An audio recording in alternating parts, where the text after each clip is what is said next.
ሰላም ጤና ስጥልን ውድ ሪፖርተር ተከታታዮች የሰዓቱን ዜናዎች ቀጥዬ ያሰማችኋለሁ። ሉአማ ተክልቲ ነኝ። በቅድሚያም አርዕስተ ዜና። የጸጥታ ኃይሉ ኃላፊ ውግንና ግልጽ ሆኖልኛል ሲል ጊዜያዊ አስተዳደሩ አስታውቋል። በአማኞች መካከል የሚደረግ ስርዓት የለሽና አንዱ ሌላውን የሚያጠለሽ እንዲሁም ክብረ ነክ መሆን ወንጀል ነው ሲል የኢትዮጵያ የሃይማኖት ተቋማት ጉባኤ አሳስቧል። ሌሎችንም ይዘናል። አብራችሁ ቆዩ።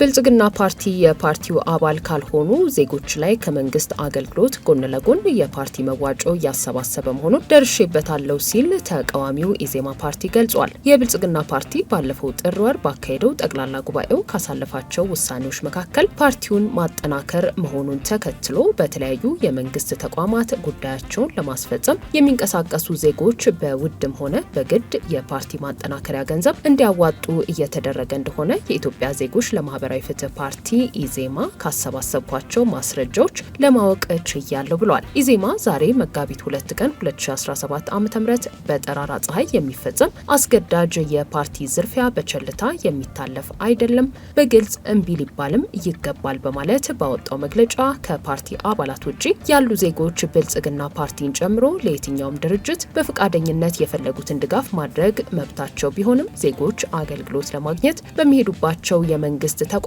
ይህን ተግባር መፈጸም በፍጹም ህገወጥ ተግባር ነው ሲል አውግዟል። በመሰረቱ ብልጽግና ፓርቲ አሉኝ ከሚላቸው 17 ሚሊዮን በላይ አባላት ለፓርቲው ማጠናከሪያ ማሰባሰብ ሲገባው አባል ካልሆኑ ዜጎች በመንግስት ተቋማት አገልግሎት መዋጮ ማሰባሰብ ምንም አይነት የህግም ሆነ የሞራል መሰረት የለውም ብሏል። ኢዜማ በመግለጫው ብልጽግና ይህንን አይነት አሳፋሪ ተግባር የሚፈጽሙ አባላቱንም ቆጥሮ ከሆነ በአባላት ብዛት ከአፍሪካ አንደኛ ከዓለም ሁለተኛ ሆኛለሁ የሚለው መዋቅሩን በድጋሚ ሊያጤነው ይገባል ብሏል።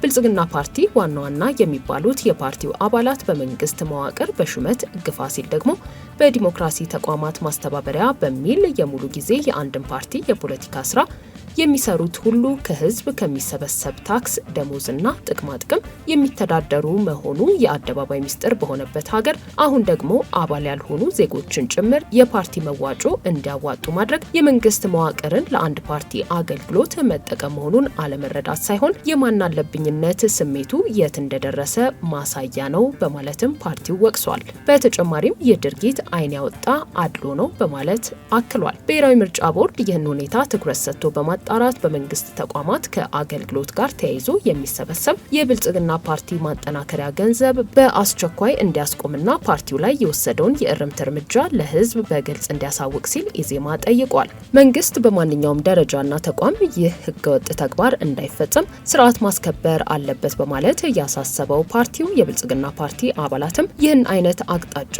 ከየትኛውም አካል ቢወርድ ህገወጥ መሆኑን በመረዳት ከዚህ ስራ እንዲታቀቡ አሳስቧል። በአማኞች መካከል የሚደረግ ስርዓት የለሽና አንዱ ሌላውን የሚያጠለሽ እንዲሁም ክብረ ነክ የሆነ ተግባር መፈጸም ወንጀል ነው ሲል የኢትዮጵያ የሃይማኖት ተቋማት ጉባኤ አሳስቧል። ኢትዮጵያ ውስጥ በተለያዩ እምነት ተከታዮች መካከል መተማመንንና መከባበርን የሚሸረሽሩ ይዘቶች እንዲሁም ጥላቻን የመስበክ ልምድ እየተስፋፋ ነው ሲል የኢትዮጵያ የሃይማኖት ተቋማት ጉባኤ ሰሞንኛውን በማህበራዊ ሚዲያ በኩል የተሰራጩ በእምነት ላይ ያነጣጠሩ ድርጊቶች አውግዟል። ትላንት መጋቢት 1 ቀን 2017 ዓ.ም የኢትዮጵያ እስልምና ጉዳዮች ጠቅላይ ምክር ቤት የእስልምናን መልካም እሴቶችና የነቢዩ መሐመድን ክብር በመዳፈር ህዝበ ሙስሊሙን የሚያስቆጡ የጥላቻ ንግግሮች በስፋት እየተሰራጩ ነው ማለቱን መዘገባችን ይታወሳል። ምክር ቤቱ አያይዞም የሃይማኖት ተቋማት ጉባኤ ችግሩ ከዚህ በላይ ሳይካረር የጋራ አቋም በመያዝ መፍትሄ እንዲሰጠው ጠይቆ ነበር። ጉባኤው ዛሬ መጋቢት 2 ቀን 2017 ዓ.ም በሰጠው መግለጫ አንዳንድ የኦርቶዶክስ ክርስትና አማኝ ነን የሚሉ ግለሰቦች የእስልምና ሃይማኖት ነብይ በሆኑት መሐመድ ላይ ድፍረት የተሞላበት ክብረ ነክና ጸያፍ ንግግር ሲያደርጉ ታይተዋል ብሏል። ይህ ድርጊት ሙስሊሙን ብቻ ሳይሆን ሰላም ወዳድ የሆኑትን ኢትዮጵያውያን ወገኖች ያሳዘነ ነው ሲልም አክሏል። ከዚሁ ጋር ተያይዞ በግለሰብ የተፈጸመውን ህገወጥ ተግባር ተቋማዊ ለማድረግ የሚንቀሳቀሱ የኦርቶዶክስ ክርስትና አማኝነን የሚሉ አካላት ከድርጊታቸው እንዲታቀቡ የሃይማኖት ተቋማት ጉባኤው አሳስቧል። በተመሳሳይ ሙስሊም ነን የሚሉ ግለሰቦች ተደፈርን በሚል ስሜት የክርስትና አስተምህሮንና የኢየሱስ ክርስቶስን ክብር የሚነቅፍ ድርጊት እየፈጸሙና የደቦ ፍርድ እየሰጡ በመሆኑ ከድርጊታቸው ታቀቡ ብሏል። መሰል ድርጊቶች በየትኛውም ሃይማኖት አስተምህሮ ተቀባይነት እንደሌላቸው ያስታወቀው ጉባኤው ለእንደዚህ አይነት ወንጀሎች ተጠያቂነት ማረጋገጥ ለወደፊቱ የሃይማኖትን ስም ማጥፋትን ለመከላከልና የሁሉም እምነት ተከታዮችን ክብር ለማስጠበቅ እንደሚያግዝ ገልጿል። በተሻሻለው የጉባኤው መተዳደሪያ ደንብ በተቋማት መካከል ግጭት የሚፈጥር ክብረ ነክ ድርጊት የሚፈጽሙ ግለሰቦችና ቡድኖች በራሳቸው ተቋም ተጠያቂ እንዲሆኑ የሚያደርግ እንደሆነም ተገልጿል። የችግሩ አሳሳቢነት ግን በመቀጠሉ ከጉባኤው አባል የሃይማኖት ተቋማት የሚወከሉ የህግና አግባብነት ያላቸው ባለሙያዎች የሚካተቱበት ግብረ ኃይል እንደሚደራጅ የሃይማኖት ተቋማት ጉባኤው አስታውቋል። የህግ አስከባሪ አካላትም ህግና ስርዓት የማስከበር ኃላፊነታቸውን እንዲወጡ ጉባኤው አሳስቧል። የጸጥታ ኃይሉ ኃላፊ ውግንና ግልጽ ሆኖልኛል ሲል ጊዜያዊ አስተዳደሩ አስታውቋል። በዶክተር ደብረጽዮን ገብረ ሚካኤል የሚመራው ህወሓትና በክልሉ ጊዜያዊ አስተዳደር ምክትል ፕሬዝዳንት ሌተናል ጀነራል ታደሰ ወረደ የሚመራው የክልሉ ሰላምና ጸጥታ ቢሮ ያወጡትን መግለጫ ተከትሎ ዛሬ ከሰዓት በድጋሚ ምላሽ የሰጠው በአቶ ጌታቸው ረዳ የሚመራው ጊዜያዊ አስተዳደር የጸጥታ ኃይሉ 3 የሰራዊቱ ከፍተኛ አመራሮች መታገዳቸውን መቃወሙ ኃላፊነት የጎደለው ተግባር ነው በማለት ኮንኗል። በቢሮ ስም የወጣውና ተቃውሞን የሚገልጸው ምላሽ የጸጥታ ኃይሉ የጊዜያዊ አስተዳደሩ አካል ሳይሆን ለአንድ ቡድን የቆመ ወታደራዊ ክንፍ መሆኑን በግልጽ ያሳየ ነው በማለት የወቀሰው ጊዜያዊ አስተዳደሩ ውጥረት ውስጥ የገባውን ፖለቲካዊ እንቅስቃሴ የሚያባብስ እንደሆነም አመልክቷል።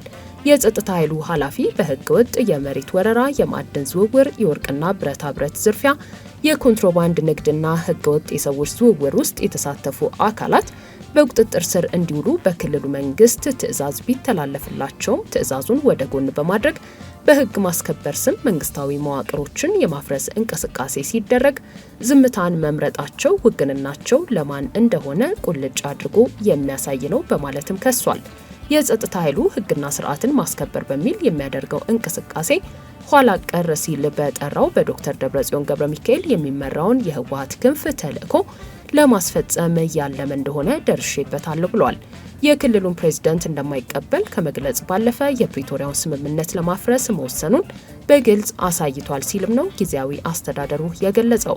የትግራይ ክልል ጊዜያዊ አስተዳደር ፕሬዝዳንት አቶ ጌታቸው ረዳ ለክልሉ ጊዜያዊ አስተዳደር ምክትል ፕሬዝዳንትና የሰላምና ጸጥታ ካቢኔ ኃላፊ ሌተናል ጀነራል ታደሰ ወረደ የካቲት 26 ቀን 2017 ዓ.ም በጻፉት ደብዳቤ በክልሉ ሰራዊት ስም ጉባኤ እያካሄዱ ያሉ አካላት ከድርጊታቸው ሊታቀቡ እንደሚገባ አሳስበው ነበር።